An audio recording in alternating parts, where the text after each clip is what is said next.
TV7 news కు స్వాగతం. నా పేరు హారిక. అనకాపల్లి జిల్లా నర్సీపట్నంలో బీజేపీ కార్యకర్తల ఆత్మీయ సమావేశం కృష్ణ ప్యాలెస్ లో నియోజకవర్గ బీజేపీ సమన్వయకర్త ఎర్రం నాయుడు ఆధ్వర్యంలో నిర్వహించారు. ఈ కార్యక్రమానికి ముఖ్య అతిథిగా సిం రమేష్ విచ్చేసిన ఆయన మాట్లాడుతూ రానున్న ఎన్నికల్లో డబుల్ ఇంజిన్ సర్కార్ రావడం ఖాయమని, ఈ ప్రాంతాన్ని అభివృద్ధి చేసి చూపిస్తామని, జగన్మోహన్ రెడ్డి చచ్చిన పాము లాంటివాడని అని అన్నారు.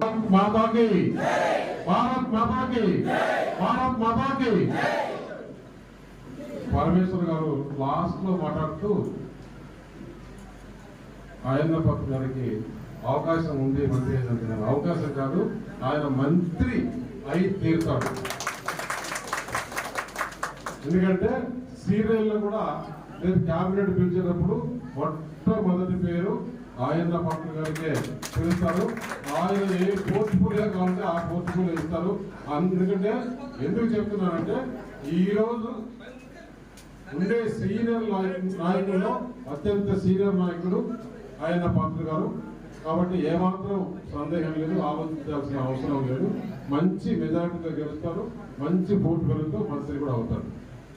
ఈరోజు ముఖ్యంగా మన సమావేశం ఇక్కడ మనం కమిటీలు వేసుకున్నాం.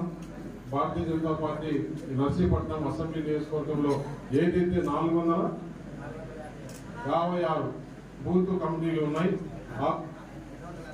262 బూత్ కమిటీలు బూత్ వద్ద ఉన్నారు.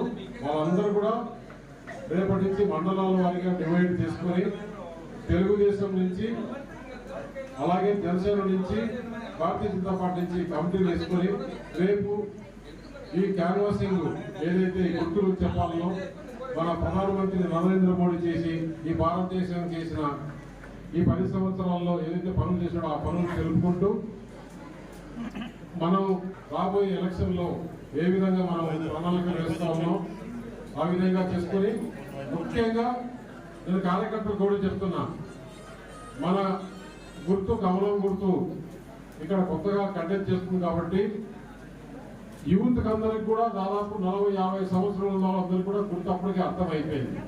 దాని తర్వాత కొంతమంది ఉమెన్కు లేకుంటే కదా మెన్లో కొద్దిగా ఓల్డ్ ఏజ్ వాళ్ళకి, ఎక్కువ వయసు ఉండే వాళ్ళకి తప్పకుండా ఈ సింబల్ కమలం సింబల్ మొట్టమొదటి ఇచ్చే బ్యాలెట్ అంటే ఓటు మిషన్లు నొక్కాల్సింది కమలం నొక్కాలి. దాని తర్వాత ఇచ్చే ఓటు సైకిల్కు నొక్కాలి. సైకిల్ నొక్కితే భారీ మెజార్టీతో అయ్యన్న పాత్రుడు గారు ఇక్కడి నుంచి మంత్రి అవుతాడు. మీరు కమలంకు నొక్కితే నేనేమైతానో మీకే తెలుసు. ఏమైతాను? పార్లమెంట్ మెంబర్ అవుతారు. దాని తర్వాత నరేంద్ర మోడీ గారు ఇష్టం. మీరు అందుకని ఈ ప్రాంత అభివృద్ధి చెందాలంటే ఇక్కడ ఈయన మంత్రి కావాలి, నేను పార్లమెంట్ మెంబర్ కావాలి. కాబట్టి అప్పుడు ఈ డబుల్ ఇంజిన్ సర్కార్లో మనకు ఏదైతే ఈ ప్రాంతంలో యువతకు ఉద్యోగ అవకాశాలు రావాలనో, ఒక్కసారి చంద్రబాబు నాయుడు గారు ముఖ్యమంత్రి అయితే బ్రాండింగ్స్ వచ్చింది. అక్కడ దాదాపు 25,000 మంది మహిళలు ఉద్యోగాలు చేస్తున్నారు. అటువంటి ఫ్యాక్టరీ నర్సీపట్నంలో కూడా తీసుకొచ్చేదానికి ఇక్కడ భారతీయ జనతా పార్టీకి అవకాశం ఇస్తే, ఎందుకంటే 3వ సారి ముచ్చటగా ప్రధాని అయ్యేది నరేంద్ర మోడీ. ఇక్కడి నుంచి నేను ఎంపీ పోతే నాకుండే కనెక్షన్స్ తో, నాకుండే అవకాశాలతో ఇక్కడికి పరిశ్రమలు తీసుకొచ్చేదానికి, యువత భవిష్యత్తు బాగు చేసేదానికి నాకు అవకాశం ఇచ్చిన వాళ్ళు అవుతారు.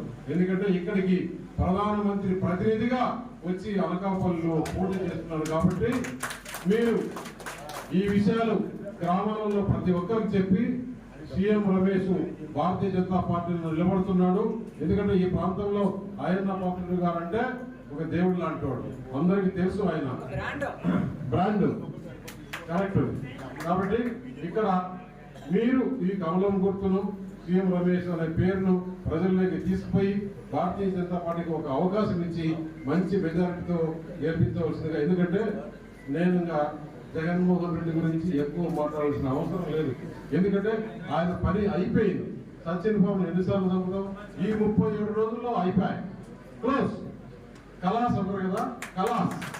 అది క్లోజ్ అయిపోయింది. ఆ హిస్టరీ ఏదైతే మనం చేయాల్సిన పని ఏంటి, ఎవరైతే మన కార్యకర్తలకు ఇక్కడ అన్యాయం చేశారో, ఇటు తెలుగుదేశం కానీ జనసేన కానీ బీజేపీ కార్యకర్తలకు జూన్ 4వ తారీఖున ఇవన్నీ నోట్ చేసుకుంటాం, వడ్డీతో సహా తీర్చుకుంటాం.